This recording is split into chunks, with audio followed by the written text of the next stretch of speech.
तो हमारा टॉपिक क्या चल रहा है? सिंधु सभ्यता के प्रमुख स्थल।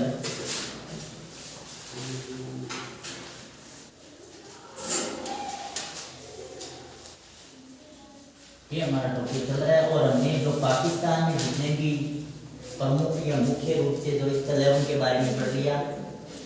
अब पाकिस्तान के कौन कौन से स्थलों के बारे में हमने पढ़ लिया? हड़प्पा, मोहनजोदड़ो पढ़ लिया, चनमुंदड़ो पढ़ लिया, केंटोर पढ़ लिया और बालाकोट 6 पढ़ लिए हमने। आज नया स्थल पढ़ेंगे और पढ़ेंगे भारत के स्थल। भारत के स्थल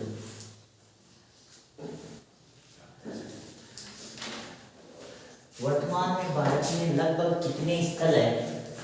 सिंधु सभ्यता से संबंधित लगभग 925 स्थल है वर्तमान में। लेकिन जब देश आजाद हुआ था तब कितने स्थल हमारे देश में रह गए थे? आप मुझसे बताओ कोई। जब देश आजाद हुआ था तब कितने स्थल भारत में रह गए थे और बाकी के पाकिस्तान में? 2 सर। क्या सही है? 2 सही है? कौन बताएगा कि 2 सही है या 2 गलत है? गलत है तो फिर कितने? 8। चलो 8 मान लिया, आपने बोल दिया 8। तो फिर ये 8 कौन कौन से? उन्होंने बोल दिया 2। चलो 2 और 8 मैंने दोनों लिख दिए। अब 8 वाला 8 के नाम बताओ, 2 वाला 2 के नाम बताओ। एक का वाला नेम खा और तो पे नेम खा और ये बोलता सर नाम। 8 का नाम बता 8 का बताओ।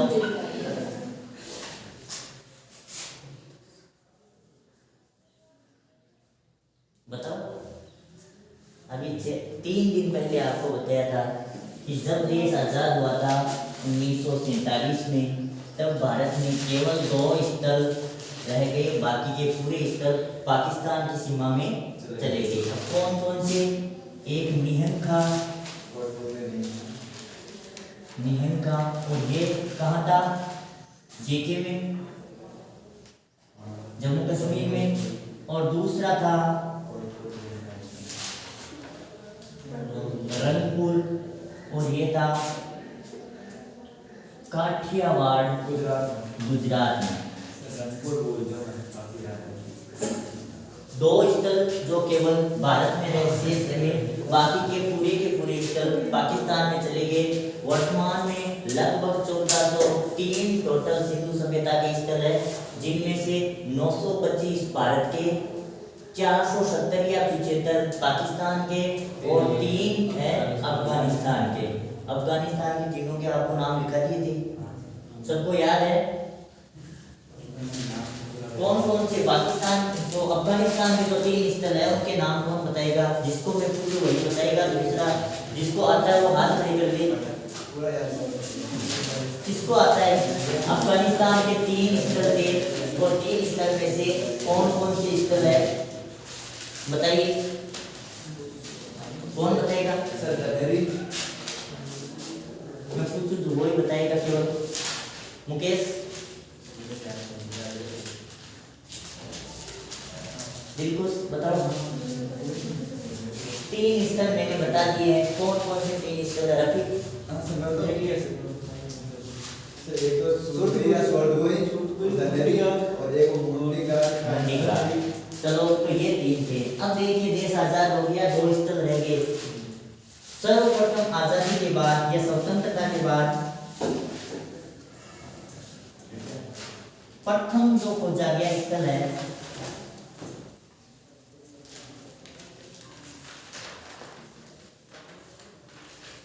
वो है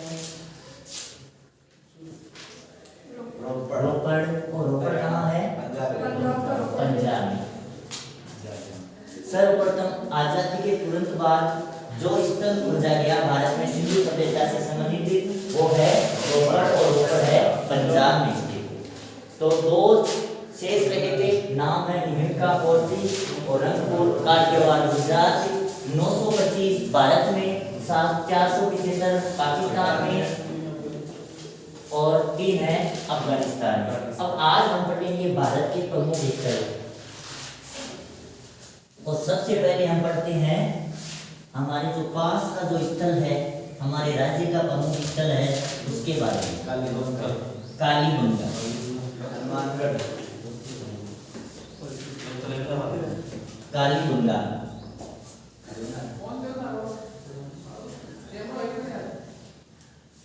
कालीबंगा, देखिए काली और बंगा दो नाम है। कालीबंगा, काली चूड़ियाँ, काली का मान लो काला रंग, और ये जो बंगा शब्द है, इससे पंजाब में बंगा का शाब्दिक अर्थ है चूड़ियां, और ये हो गया काली चूड़ियां। कालीबंगा का शाब्दिक अर्थ है काली चूड़ियां। अब कालीबंगा स्थल कौन से राज्य में स्थित है? राजस्थान में, हमारे प्यारे से राजस्थान में है ना। राजस्थान प्यारा है, चलो बढ़िया। तो फिर इंडिया प्यारा है या नहीं है?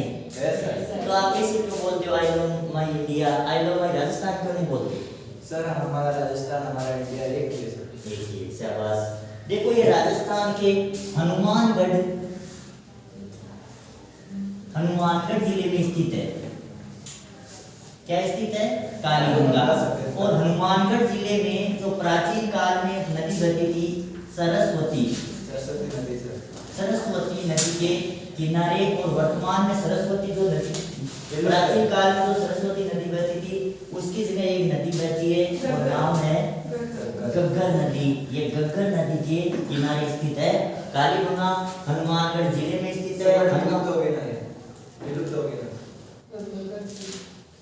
गग्गर विलुप्त नहीं हो, सरस्वती विलुप्त हो गई, उसी की बोल रहा गग्गर जो आगे बढ़ती है गंगानगर की ओर आती है, और फिर ये रेत में विलुप्त हो जाती है, रेगिस्तान में विलुप्त होता है, लेकिन वहां से ये निकल के आती है। लेकिन जो सभ्यता वहाँ पर नदी नहीं है अभी कोई। हाँ, तो ये उस टाइम नदी कौन सी थी? सरस्वती नदी। वर्तमान में गग्गर नदी हनुमानगढ़ जिले में स्थित है, हनुमानगढ़ राजस्थान में है, और ये है कालीबंगा, और कालीबंगा का शाब्दिक अर्थ है काली चूड़ियां। अब देखो कालीबंगा का सर्वप्रथम पता किससे चला? कालीबंगा का सर्वप्रथम उल्लेख किसने किया?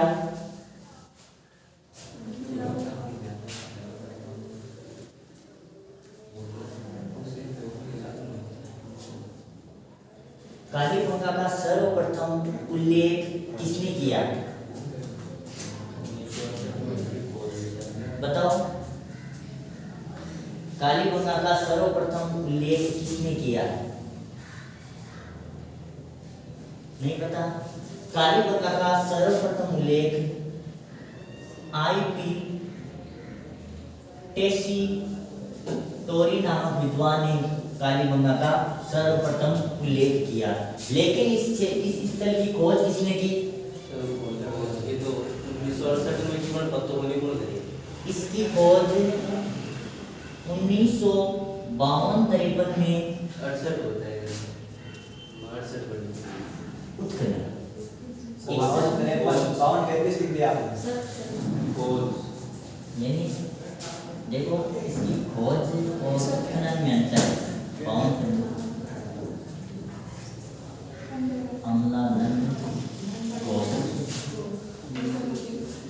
सर हनुमानगढ़ के पीलीभीत का तहसील में कालीबंगा गांव है।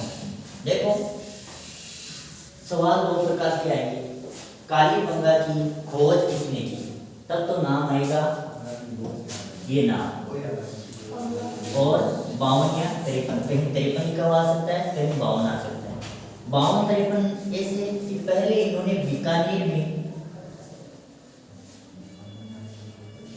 बीकानेर में सोंथी नामक स्थल पर एक सभ्यता खोजी, और इसे ही सोंथी सभ्यता कहा।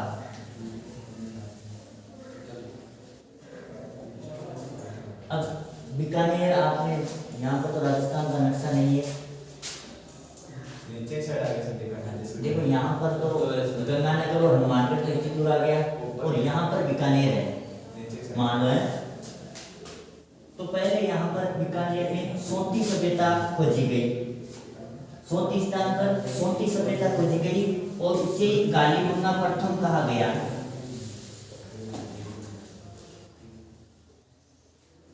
फिर इसी चरण में इन्होंने हनुमानगढ़ में 1952 या 53 में यह कालीबंगा की खोज की, लेकिन इसका जो उत्खनन है वो 61, 62 और 68, 69 में 2 विद्वानों ने किया था। जब आपको उत्खनन नाम आए तब तो वो नाम लिखने, और खोज का नाम आए तो ये आपको ये नाम लिखना, ये याद रखना। तो लिखो आप पहले थोड़ा बहुत। सिंधु सभ्यता के डालो आप, सिंधु सभ्यता के भारत में स्थित प्रमुख स्थल।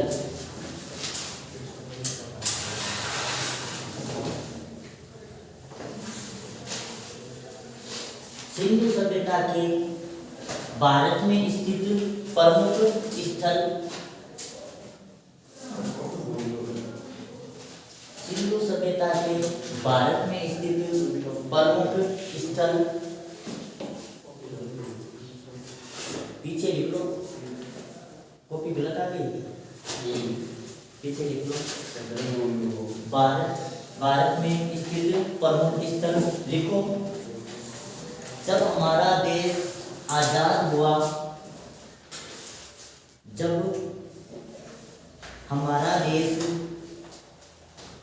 आजाद हुआ तो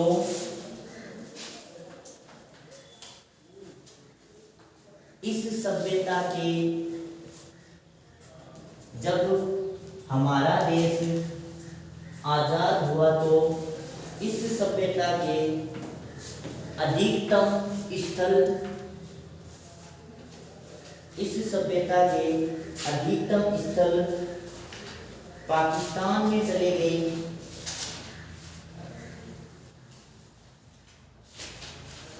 पाकिस्तान में चले गए। केवल दो ही स्थल भारत में रहे। नाम लिखो उसका, पहला नाम लिखो कोटला निहंग खां। कोटला निहंग खां, ये उस टाइम हमने जम्मू कश्मीर बोल दिया था, इसको लिखो। पंजाब के पहला स्थल लिखो कोटला निहंग खां, पंजाब के सतलज नदी के किनारे, सतलज नदी के किनारे, सतलज नदी के किनारे।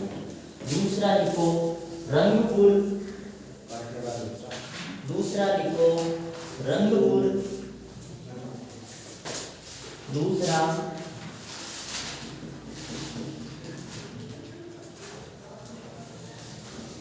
रंगपुर। काठियावाड़ गुजरात में, काठियावाड़ गुजरात में मादल नदी के किनारे, मादल नदी के किनारे। देखो इनकी ये जो नदियां है ना, इसके पास नदियों के किनारे ज्यादातर स्थल है, तो नदियों के नाम याद रखना। तो पूर्व पश्चिम उत्तर दक्षिण में तीनों चारों की नदियां लिखा दी है, हड़प्पा की नदी, सिंधु की नदी, तो ये नदियां याद रखना। तो ये दो स्थल भारत में रह गए थे। अगला फिर अगली लाइन देखो, दूसरी लाइन में आजादी के बाद भारत में खोजा जाने वाला,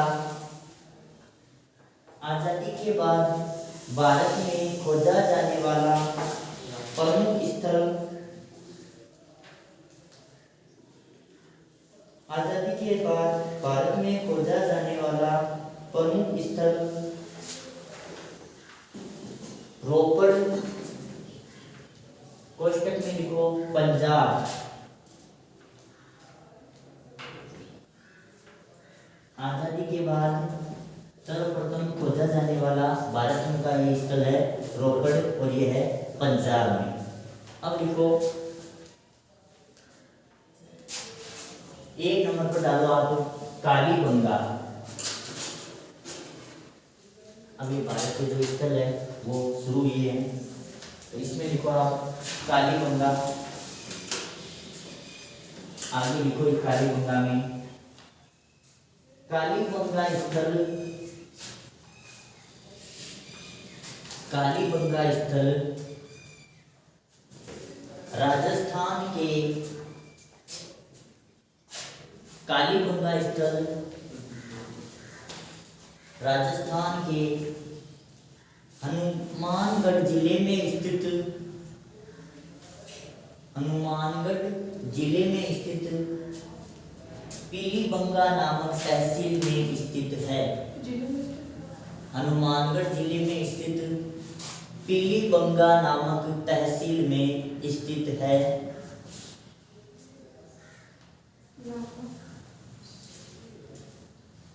नामक तहसील में स्थित है।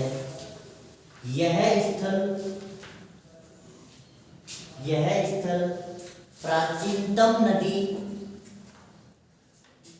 यह स्थल प्राचीनतम नदी सिंधु नदी, नहीं सिंधु नहीं, सरस्वती नदी, सरस्वती नदी व वर्तमान नदी घग्गर नदी के पास स्थित है। किनारे नहीं, पास स्थित है।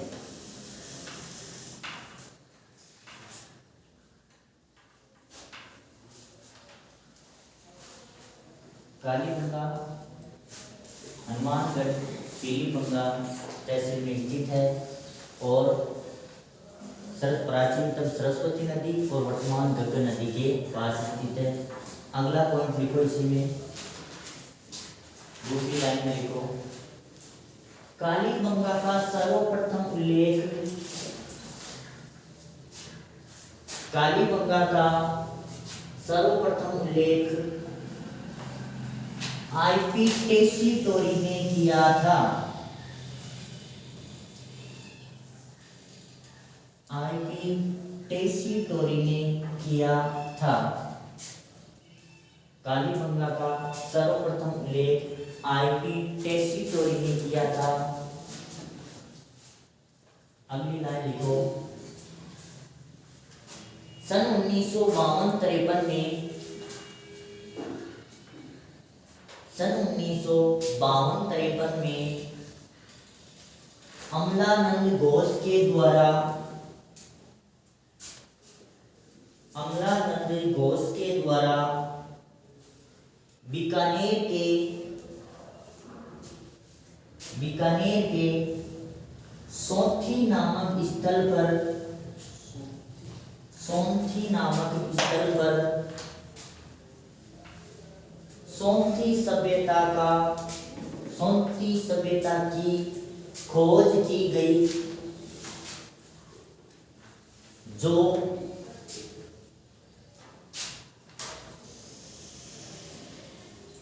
प्राग हड़प्पा कालीन सभ्यता है।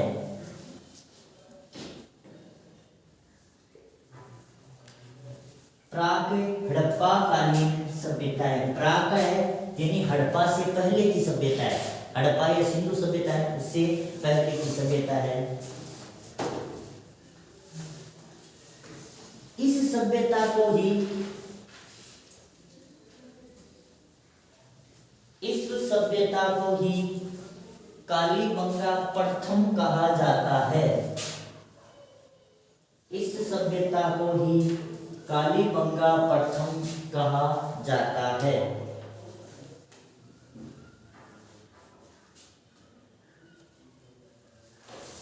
लिखो अगली लाइन लिखो इसी क्रम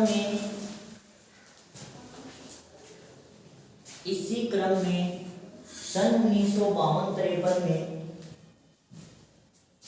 इसी क्रम में सन 1952-53 में अमलानंद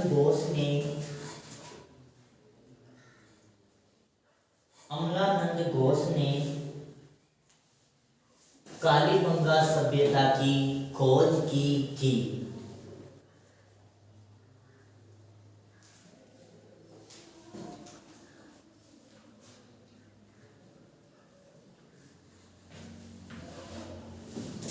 लेकिन इस सभ्यता का उत्खनन 1961-62 में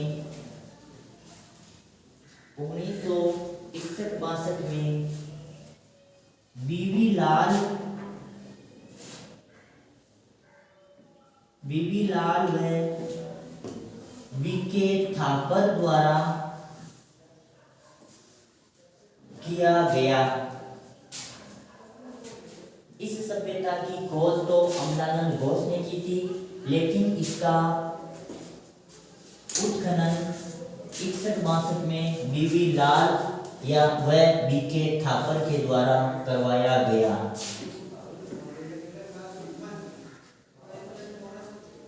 चलो ये हो गई इसकी सामान्य जानकारी। अब देखो, जब इसका उत्खनन हुआ तो इसमें 3 स्तर प्राप्त हुए। कितने स्तर प्राप्त हुए? 3 स्तर।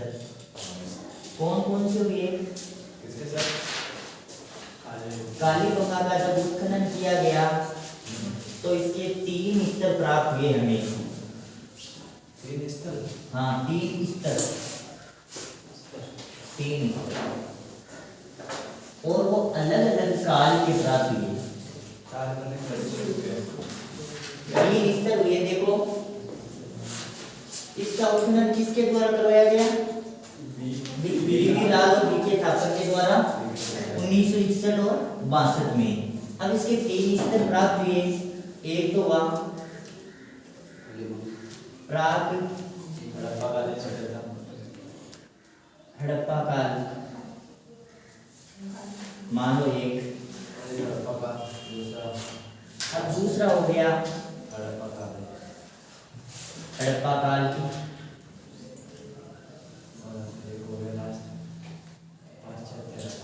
और तीसरा पश्चिम हड़प्पा काल।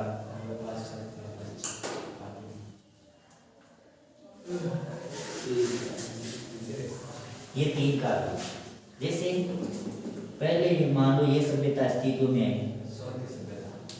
ये हो गई, इसका पतन हो गया या किसी कारण से ये समाप्त हो गई।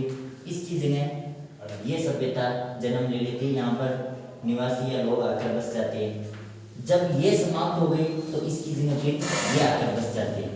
इसकी जब खुदाई की तो इस तरह के 3 अलग अलग प्रकार के अवशेष मिले या संरचनाएं मिली।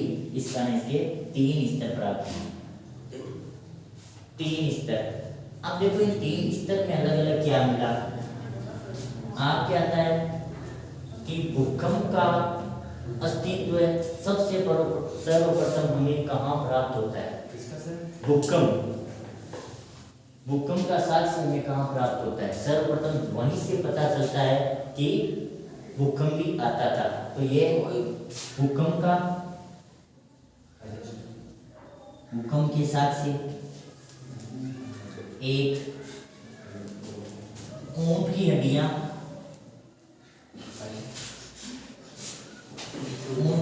मिली है यहाँ पर, और एक झुनते हुए खेत मिला है, और जिसमें 2 फसल साथ बीजी गई थी। मतलब काय के होते भी घूम रहे थे वो, या और भी क्यों ट्रैक्टर बड़ा घूमना अटेंड लाया, और वहाँ हमें 2 फसल साथ बीजवा को साक्ष्य प्राप्त हुए। एक ऊंट की हड्डियां मिली, एक ऊंट की हड्डियां मिली और भूकंप के साक्ष्य प्राप्त हुए। और ये है प्राग हड़प्पा काल से संबंधित। अब 2 नंबर पर है उत्तर हड़प्पा कालीन।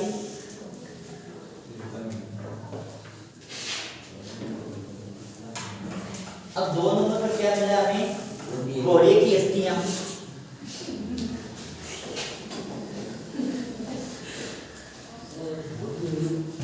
घोड़े की अस्थियां, मानव घोड़े की हड्डियां मिली है यहाँ पर।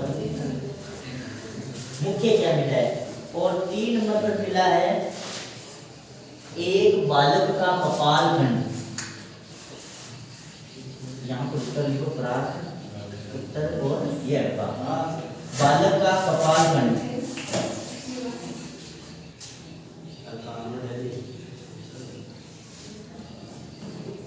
और इस कपाल खंड में 6 प्रकार के छेद मिले हैं। जो ये कपाल खंड मिला ना, कपाल खंड सर के कपड़े कपाल खंड का 6 छेद मिले हैं और भी आधार पर केवल को एक शल्य चिकित्सा जी टाइम चाल की। तो ये 3 स्तर मिले, उत्खनन किया इन्होंने 3 स्तर। प्राग हड़प्पा में ये मिले महत्वपूर्ण, और एक भी विशेषता वो दिखाएंगे। जो अग्नि वेदियां हैं, चूल्हे मिले हैं, तंदूरी रोटियां बनाने वाले चूल्हे मिले हैं, हाँ, लकड़ी की नालियां मिली है, कच्ची ईंटों के मकान मिले हैं, वो भी कहेंगे। लेकिन यह है कि इस काल का मुख्य क्या है? भूकंप के साथ से ऊंट की हड्डियां और झुके हुए खेत के साथ से, ये किससे संबंधित है? प्राग हड़प्पा से। उत्तर हड़प्पा काल से घोड़े की अस्थियां और हड़प्पा काल से बालक का एक कपाल खंड मिला है। तो लिखो सबसे ज्यादा इम्पोर्टेंट ये जूते वाले प्रकार से लिखो आप इस सभ्यता स्थल के उत्खनन में, इस सभ्यता स्थल के उत्खनन में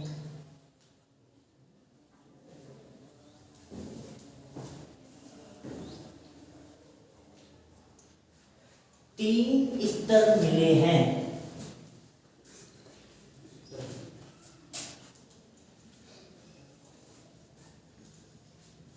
पहला प्राग हड़प्पा काल,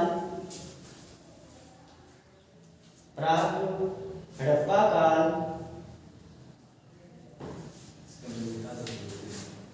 प्राग हड़प्पा को 3 स्तर में वो एक नाम लिखो 3 काल के, 3 काल के लिखो इसमें 3 काल के स्तर में 3 काल के 5 स्तर लिखो।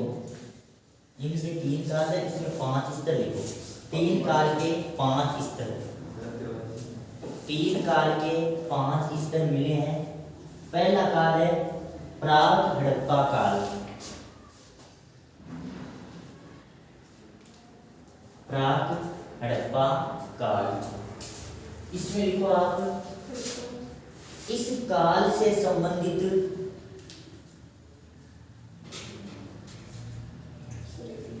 इस काल से संबंधित इस काल से संबंधित भूकंप के साथ से कालीबंगा से प्राप्त हुए हैं। इस काल से संबंधित भूकंप के साथ से कालीबंगा से प्राप्त हुए हैं और यह साक्ष्य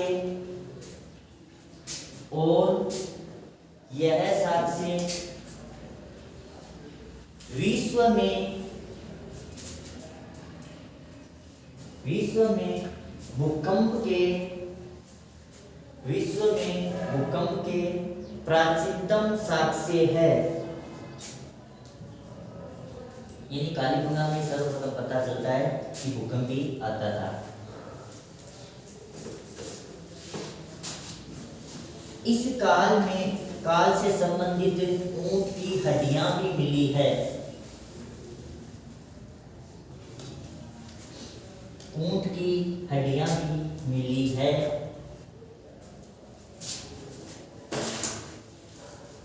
तथा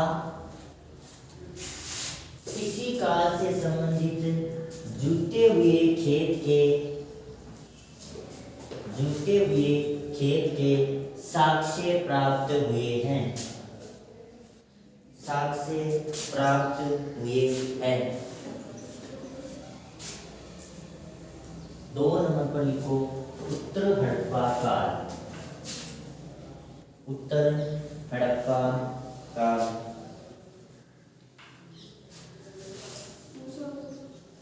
उत्तर हड़प्पा काल, इसमें लिखो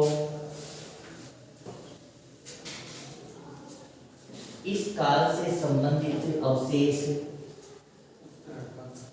इस काल से संबंधित अवशेष घोड़े की अस्थियां है।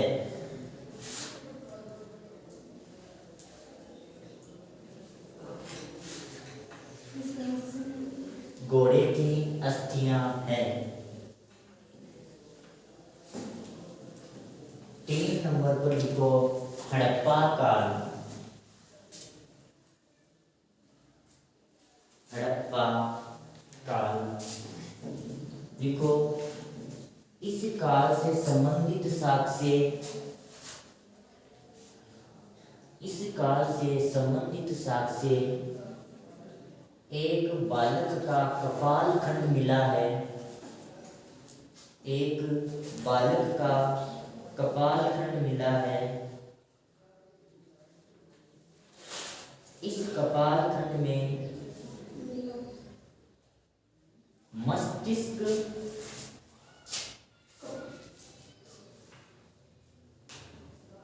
मस्तिष्क शोध नामक, मस्तिष्क शोध नामक शल्य शोध नामक बीमारी का, मस्तिष्क शोध नामक बीमारी का इलाज शल्य चिकित्सा से किया गया है। शल्य चिकित्सा से किया गया है। शल्य चिकित्सा से किया गया है। इस चिकित्सा पद्धति को शल्य चिकित्सा, इस चिकित्सा पद्धति को ट्रेपिनेशन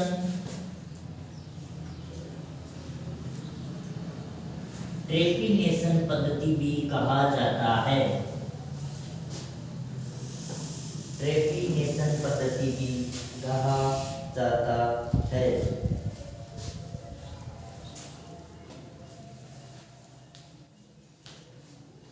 लिखो इस काल से संबंधित, इसमें लिखना है जो तीसरा लिखा जाना था। इस काल से संबंधित मातृ देवी की कोई साक्ष्य प्राप्त नहीं हुआ है।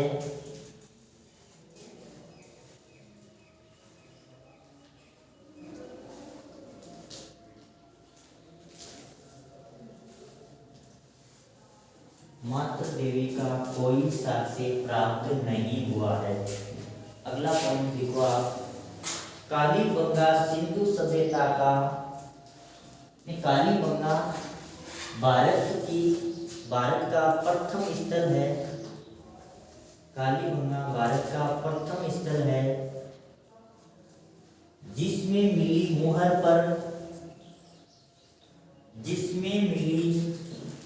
पर व्याघ्र का चित्र मिलता है।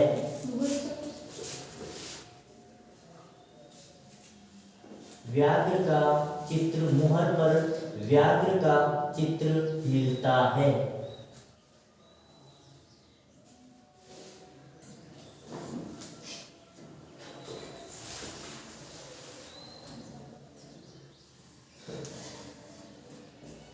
कालीबंगा से, अगला लिखो, कालीबंगा से युगल समाधि भी प्राप्त हुई है। युगल समाधि भी प्राप्त हुई है। युगल समाधि भी प्राप्त हुई है।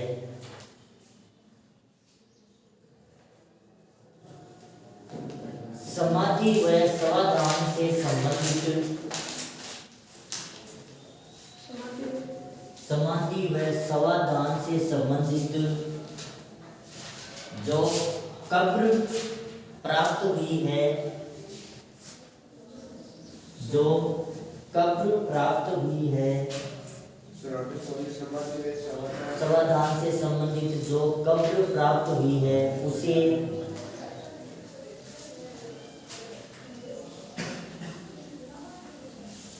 चिरायु कब्र कहा जाता है। उसे चिरायु कब्र कहा जाता है। सवाल ऐसे भी आ सकता है चिरायु कब्र कहाँ प्राप्त, चिरायु कब्र संरचना कहाँ प्राप्त हुई, तब आपको लिखना है कालीबंगा। लिखो आगे।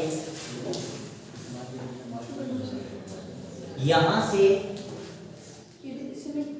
हाँ, यहाँ से बच्चों के खेलने की, यहाँ से बच्चों के खेलने की इक्का गाड़ी भी प्राप्त हुई है। इक्का गाड़ी भी प्राप्त हुई है, जो यहाँ पर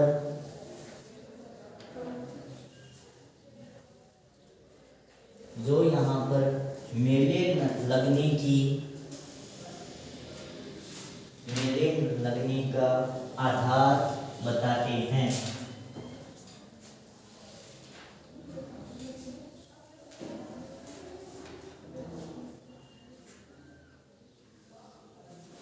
यहाँ से एल आकार की ईंटें प्राप्त हुई है। यहाँ से एल आकार की ईंटें प्राप्त हुई है और यहाँ से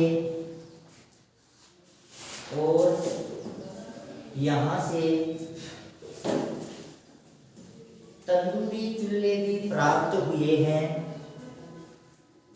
तंदूरी चूल्हे भी प्राप्त हुए हैं, जो आज भी हनुमानगढ़ जिले के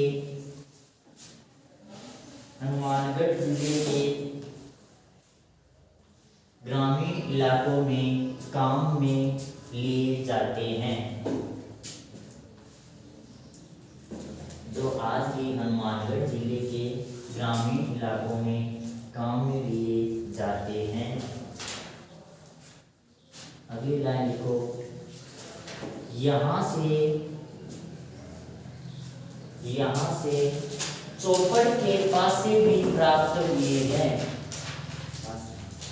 यहाँ से चौपड़ के पासे भी प्राप्त हुए हैं।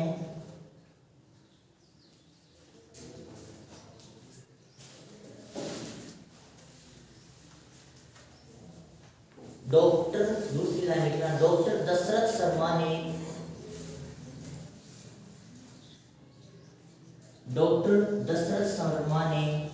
कालीबंगा को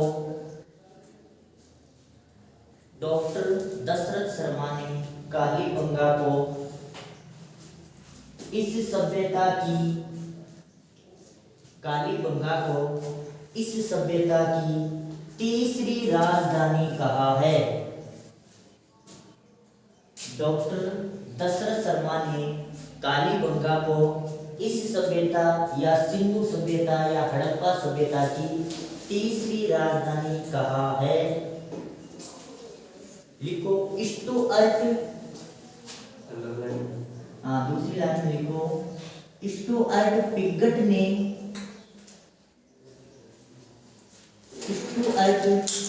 ने कालीबंगा को दीनहीन बस्ती कहा है। कालीबंगा को दीनहीन बस्ती कहा है।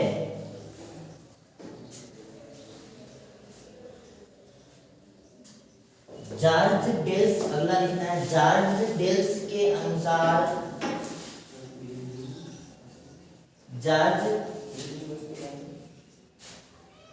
दीनहीन बस्ती कहा है, यानी गरीब बस्ती कहा है। जॉर्ज डेल्स के अनुसार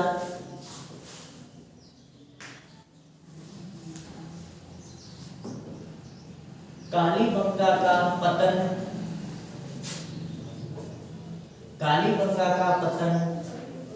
सरस्वती नदी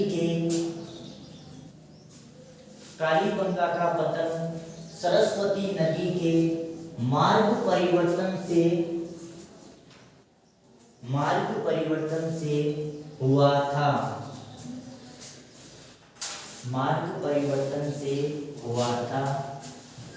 अगला देखो, कालीबंगा सभ्यता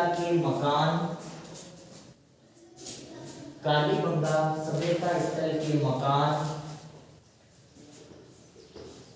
सूर्य में पकाई गई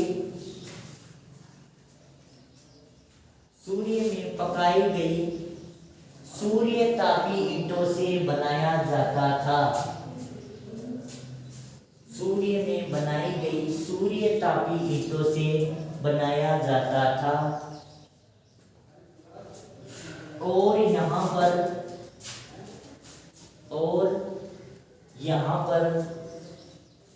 लकड़ी की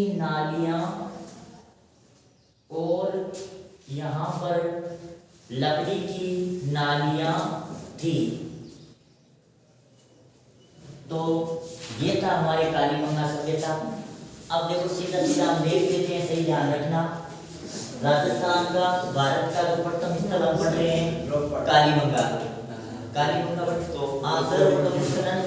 सर्वप्रथम खोज रोपड़ की हुई थी स्वतंत्रता के बाद। ये दो शेष रह गए थे और इसकी हुई थी। हम पढ़ रहे हैं कालीबंगा कहाँ पर है? राजस्थान। और राजस्थान के हनुमानगढ़ जिले के पीलीबंगा तहसील में स्थित है। किस नदी के किनारे है?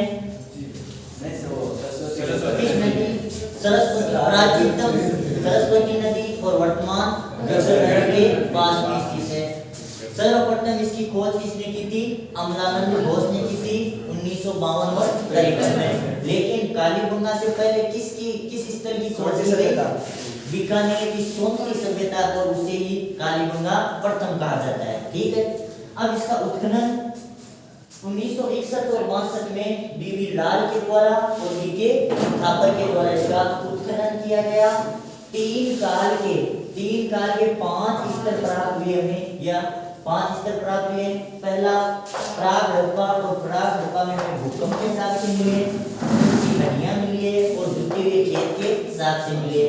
उत्तर हड़प्पा काल से हमें घोड़े की अस्थियां प्राप्त हुई है।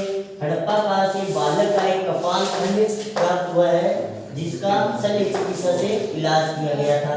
लेकिन यहाँ पर माता देवी की मूर्तियां नहीं मिली है।